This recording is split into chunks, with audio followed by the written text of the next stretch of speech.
Masaha y'igicamunsi cyo ku itariki ya 17 ukwezi kwa 2026 i Kigali mu Rwanda. Ibihe byiza mwese mudukurikiye muri hirya no hino mu Rwanda ndetse no mu karere k'ibiyaga bigari, mu by'umwihariko mu gihugu cya Uganda, Repubulika Demokarasi ya Kongo ndetse n'igihugu cya Tanzania. Namwe mudukurikiye muri hakurya y'amazi magari, mutwandikire muri comment section mutubwira muherereye mu bice bitandukanye. Niba uri muri Amerika utwandikira ati ndi muri Amerika, niba uri muri South Africa ati muri South Africa, niba ndi muri Uganda muri Uganda. Yes, ikaze muri makuru. Ntabwo nshaka kwatinira cyane, hari itangazo rikomeye cyane kandi reba abanyarwanda bose, ni inkuru yihutirwa cyane ku banyarwanda bose muri rusange. Benshi bakomeje kugenda babyibaza, ariko igisubizo kikaba kimaze kuboneka mu kanya gato gashize. Reka rero mbanze mbahe inshamake y'andi makuru ingenzi kugira ngo tugaruke kuri Ambassadeur Olivier Nduhungirehe. Ni inkuru yihutirwa cyane rwose kuri Ambassadeur Olivier Nduhungirehe, ariko reka mbanze mbabwire ko mu yandi makuru mu buryo bw'inshamake twihuse cyane, nta muntu ufite ubudahangarwa kuri visa. Uyu yitwa Marco Rubio, umunyamabanga wa Amerika ushinzwe ububanyi n'amahanga. Marco Rubio yavuze ko nta muntu wandikiwe guhabwa visa ya Amerika cyangwa se kutayamburwa, kuko ubangamiye inyungu z'iki gihugu azajya ahita ayakwa ako kanya.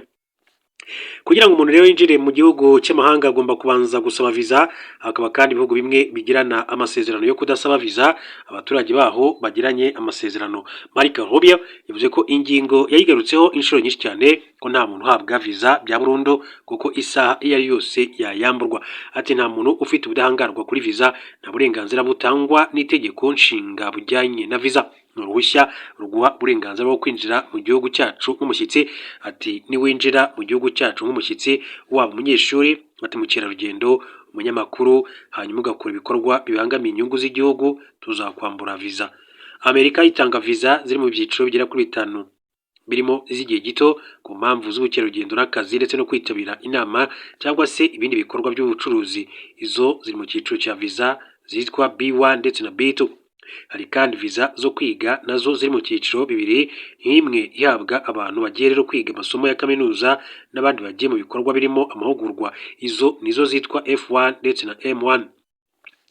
Hari izindi visa rero zishingiye ku kazi ziba mu byiciro binyuranye, harimo nk'icyiciro cy'abantu kandi bafite ubumenyi buhambaye mu byiciro runaka, nk'abahanga mu ikoranabuhanga, engineering, abaganga n'abandi. Abo bahabwa visa yitwa H1B. Hari kandi abantu rero bagiye gukora mu bijyanye n'ubuhinzi bahabwa visa iri mu cyiciro cya H2A, n'indi n'abandi bagiye mu bikorwa by'ubuhinzi ariko bitagereranywa nk'iby'umwuga bahabwa iyo mu cyiciro cya H2B. Ikindi cyiciro kiri muri visa z'abakozi ni iz'abantu boherezwa rero n'ibigo kujya gukorera muri Amerika, ati nk'abahanga mu byiciro runaka cyangwa se n'abayobozi runaka, abo bahabwa visa yitwa L1. Hari abandi kandi abantu bajya muri Amerika by'akazi ariko bishingiye ku mpano zabo, urugero nk'abakinnyi cyangwa se abandi banyabugeni baba bagiye gukora muri Amerika bahabwa visa yitwa 01.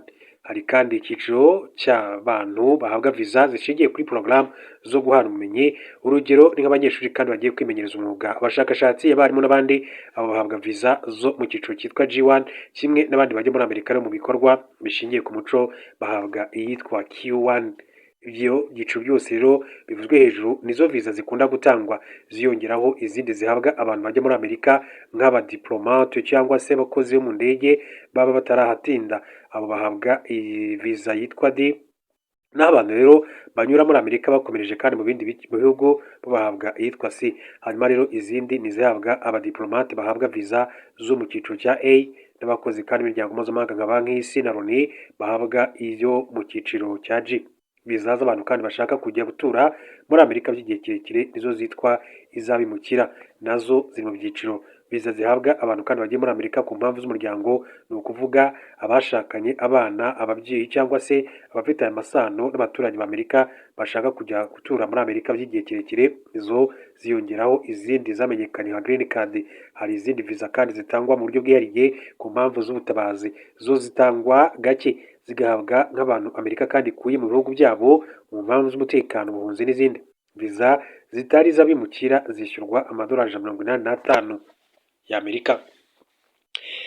Muri makuru kandi mu buryo bw'inshamake kugira ngo tujye ku nkuru yacu ivuga kuri Ambassadeur Olivier Nduhungirehe, reka mbabwire ko ibikorwa byo kohereza ingabo za Amerika mu mazi yo ku nkengero ya Venezuela n'ubu zikiriyo, ndetse no gufata Nicolas Maduro ngo byatwaye hafi miliyari eshatu z'amadolari Amerika. Amerika yohereje ingabo mu mazi yo mu gace ka Caraïbe bivuga ko zigiye guhashya ibikorwa byo gucuruza ibiyobyabwenge. Zakomeje gucungira hafi ibyerekeye inzibacyuho muri Venezuela nyuma yo gukura ku butegetsi Nicolas Maduro no kumutwarana n'umugore we witwa Celia Flores bakajya gufungirwa i New York. Perezida Trump wa Amerika yavuze ko Amerika izakomeza kugenzura igihugu kugeza igihe hagiyeho ubutegetsi bugendana n'icyerekezo cyabo. Amerika yavuze ko igitero cyo gufata Nicolas Maduro n'umugore we Celia Flores cyatwaye amafaranga make, ariko imibare yashyizwe hanze na Bloomberg igendeye ku gaciro k'ibikorwa bya buri munsi by'ingabo zirwanira mu mazi yerekana ko hari ubwato bw'intambara burenga 10, indege z'intambara n'ubwato butwara ibikomoka kuri peteroli byose byatwaraga arenga miliyoni 20 z'amadolari Amerika ku munsi kuva hagati muri 2025 kugeza hagati muri Mutarama 2026, bigaragaza ko kuva ibikorwa kandi byatangira hakoreshejwe arenga miliyari 2 na miliyoni 900 z'amadolari Amerika. Ubwato bw'intambara bwa USS Gerald R. Ford nibirwa ko butwara miliyoni 11 ndetse n'ibihumbi 100 by'amadolari Amerika ku munsi, bikajyana ibikorwa kandi by'ubutasi ibijyanye n'ikoranabuhanga ryo gufasha n'ibikorwa byo kwitoza igitero kigiye gukorwa.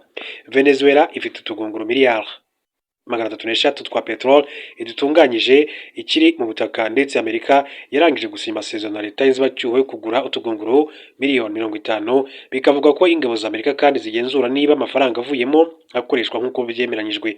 Trump aherutse kandi kuvuga ko kugumisha ingabo hafi ya Venezuela ari no kuburira ibindi bihugu bituranye nayo bifite uruhare mu gukwirakwiza ibiyobyabwenge no kujya bimukira benshi cyane muri Amerika nka Colombia, Mexique, Cuba, Panama, ko bikwiye kandi kwitonda mu buryo bukomeye cyane kugira ngo nabyo ibizabaho bitazamera nk'ibyabaye kuri Nicolas Maduro.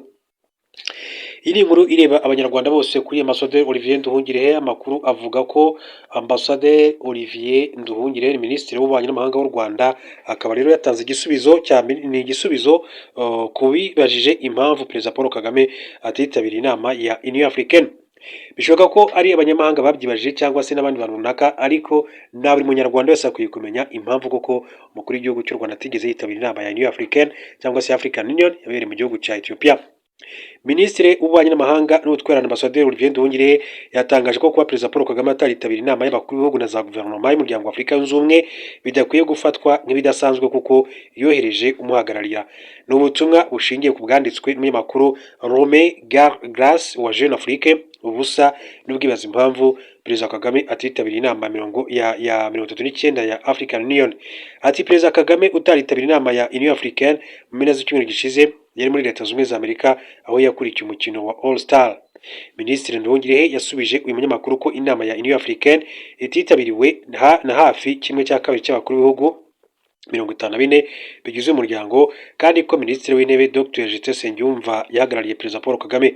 Ati Perezida Paul Kagame ntiyitabiriye inama ya 39 ya Union Africaine nk'uko hafi ya kimwe cya kabiri cy'abakuru b'ibihugu bya Afurika atayitabiriye Addis Ababa muri Ethiopia byahagarariwe mu buryo bukwiye na Minisitiri w'Intebe Dr Justin Nsengiyumva, bityo rero nta gishya.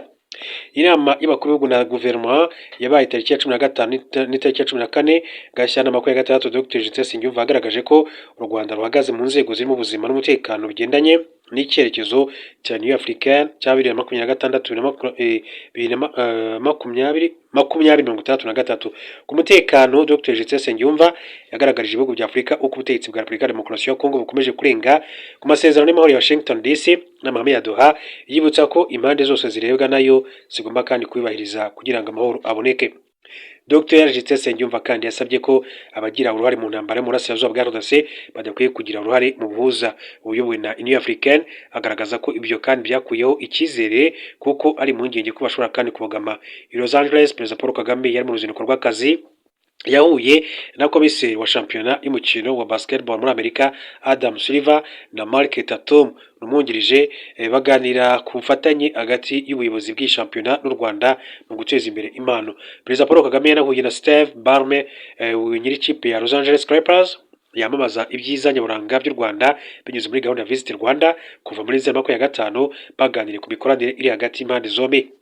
Umukino wa NBA All Star uhuza intoranywa muri basketball zo muri Leta Zunze Ubumwe za Amerika wabereye kuri arena ya Los Angeles Clippers Twin Dome ifite ubushobozi bwo kwakira abantu 18,000 nk'uko amakuru abivuga.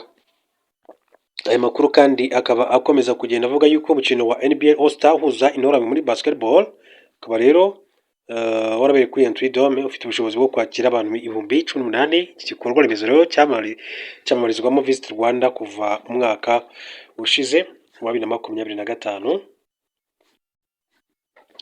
Hanyuma mu yandi makuru akomeza kugenda avugwa,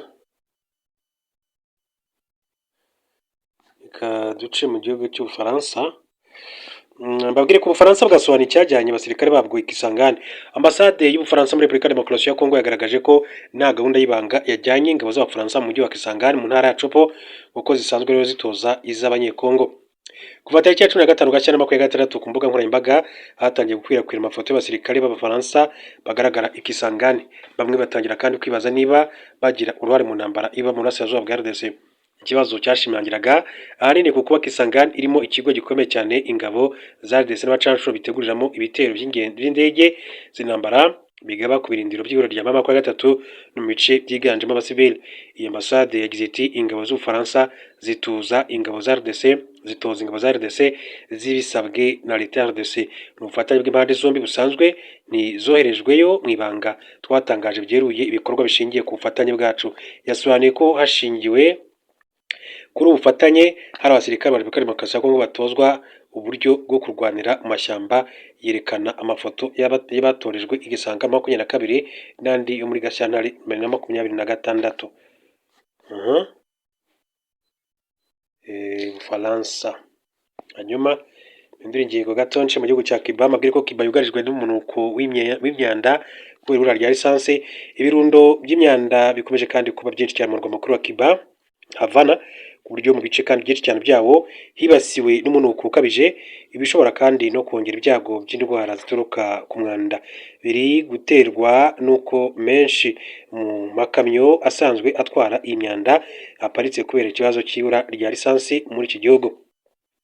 Ibikorwa byinshi cyane byarahagaze muri iki gihugu kubera ibihano n'amabwiriza akumira icuruzwa rya lisansi byashyizweho na Leta Zunze Ubumwe za Amerika. Mu mezi abiri ashize lisansi yinjira mu gihugu yagiye kandi igabanyuka umunsi ku wundi. Ibihugu birimo Venezuela na Mexico byagaritse kohereza lisansi muri iki gihugu nyuma y'uko Amerika kandi itangaje ko izazamura imisoro ku bicuruzwa byayo. Hari amakuru yemeza ko Uburusiya buzafasha Cuba nubwo hataramenyekana umunsi nyirizina n'uburyo bizakorwamo. Guverinoma ya Cuba kandi yatangiye kugena uko lisansi igomba gukoreshwa mu kurengera serivisi zimwe na zimwe z'ingenzi. Gusa ibiribwa n'imiti biracyari bike cyane. Umuryango w'abibumbye watangaje ko ibikorwa bya Amerika bishobora gutuma kandi ikiremwamuntu kijya mu kaga.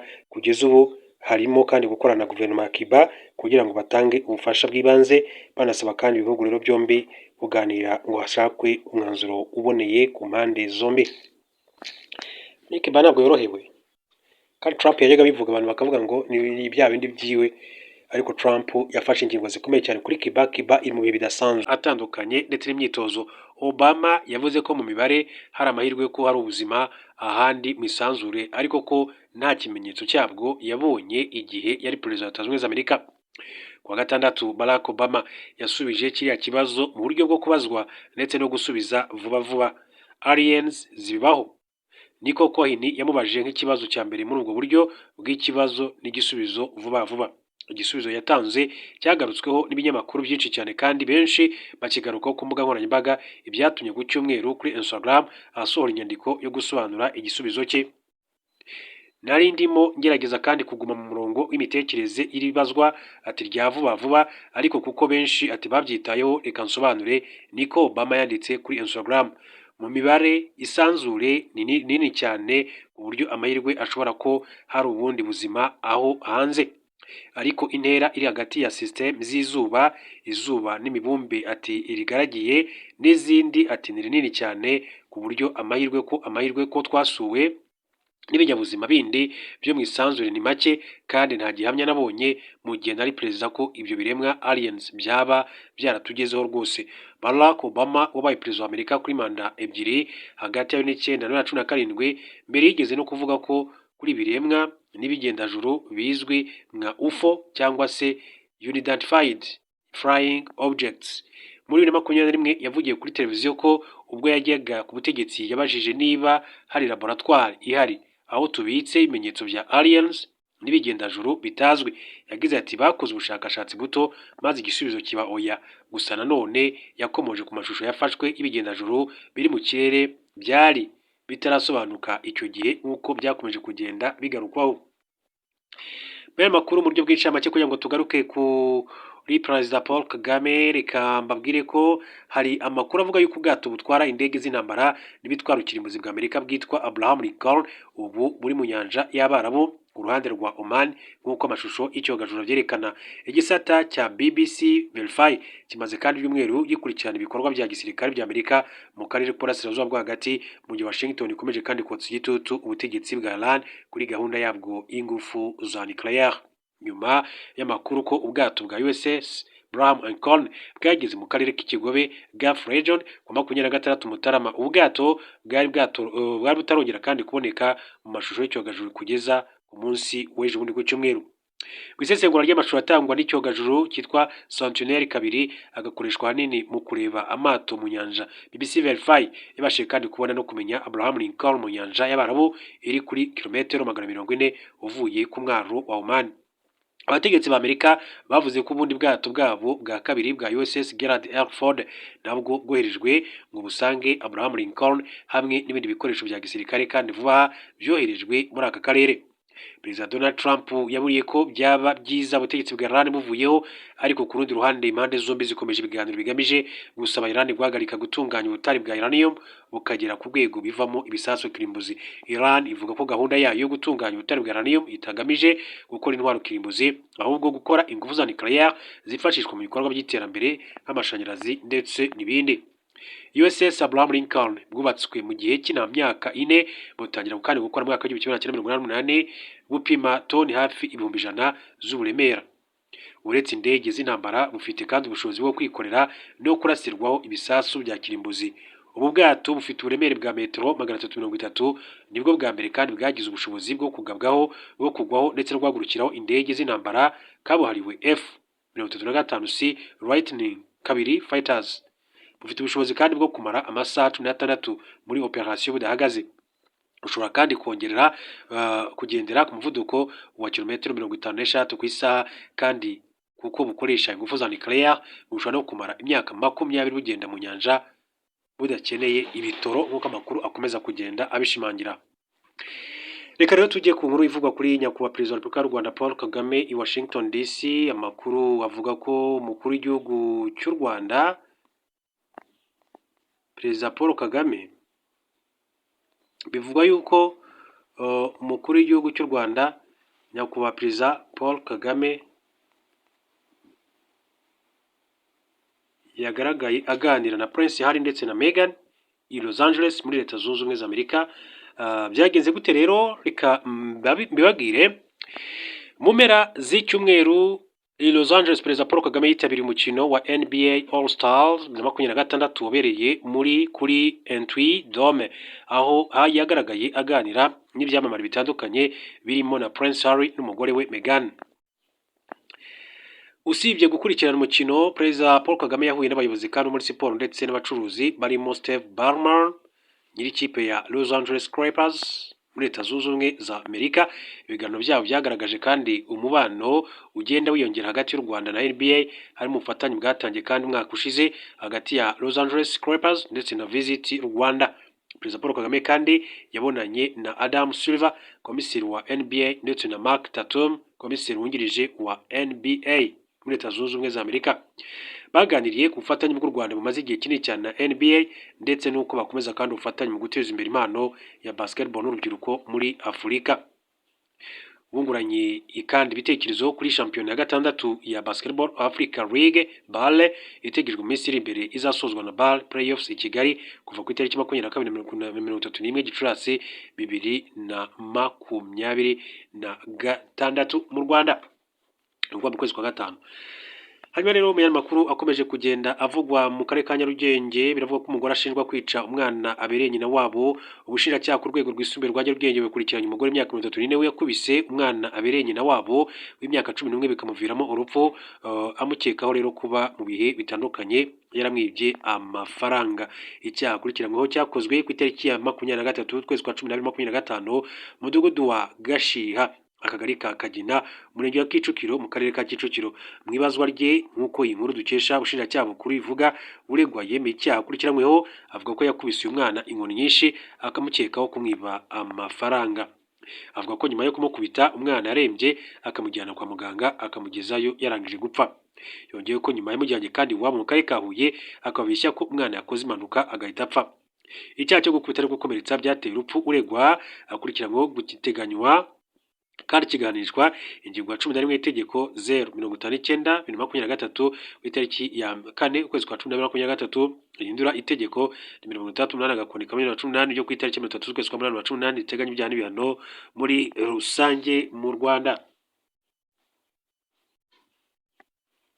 Mu yandi makuru akomeza kugenda avugwa, reka mbabwire ko abanyekongo hafi 100 birukanwe ku butaka bwa Zambia. Umukwabu ukaze wakozwe mu mpera z'icyumweru gishize n'ishami rishinzwe abinjira n'abasohoka muri Zambia mu mujyi wa Ndola watumye hafatwa kandi abanyegihugu barenga 80 b'abanyekongo, bamwe muri bo kandi bakaba barirukanywe muri Zambia. Nk'uko amakuru aturuka muri ako gace agera kuri Radio Okapi bitangaza, abo bantu bashinjwa kuba ari muri Zambia mu buryo butemera amategeko. Abategetsi ba Zambia kandi bagaragaza ko abantu barenga 170 mu bihugu bitandukanye bakekwa kuba mu gihugu mu buryo butemera n'amategeko. Muri bo harimo kandi abanyekongo bagera kuri 80 barimo impunzi. Iki gikorwa cyateye inkunga n'izindi nzego zishinzwe umutekano muri Zambia, kibasiye uturere twinshi cyane twa Ndola nka Hillcrest, Mitengo, Kwama, Kanshenshi ndetse na Dola Hill. Irindi ngingo kandi tukiri muri amakuru akomeje kugenda avugwa, tujye ku kimakuru BBC mbabwire ko Perezida wa Amerika Donald Trump yavuze ko azagira uruhare mu buryo kandi butaziguye mu biganiro byo ku rwego rwo hejuru hagati ya Iran na Leta Zunze Ubumwe za Amerika ku bijyanye na gahunda ya nuclear ya Tehran iteganyijwe kubera kuri uwo kabiri i Geneve. Yongeraho ko yizera ko Iran kandi ishaka kugirana amasezerano. Trump yabwiye abanyamakuru bari mu ndege ya Air Force One ati, nzagira uruhare muri ibyo biganiro mu buryo butaziguye kandi bizaba ingenzi cyane. Udushya turimo twiyongera mbere y'ibiganiro mu gihe Amerika kandi ikomeje kohereza amato y'indege z'intambara mu burasirazuba bwo hagati. Abategetsi ba Amerika kandi babwiye ntaramakuru Reuters by'Abongereza ko ingabo za Amerika zirimo kwitegura ku kintu icyo ari cyo cyose mu gihe ibiganiro byananirana. Abajijwe ku bijyanye n'amahirwe yo kugirana amasezerano, Bwana Trump yavuze ko Iran imaze igihe kinini cyane ihanganye cyane mu biganiro, ariko yize ku byavuye mu mpeshyi ishize ubwo Leta Zunze Ubumwe za Amerika zagabaga ibitero bya bombe ku bigo bya nuclear bya Iran. Trump yavuze ko muri iki gihe Iran yari ifite ishyaka ryo kuganira. Trump yongeye ati, sinekereza ko bashaka ingaruka zo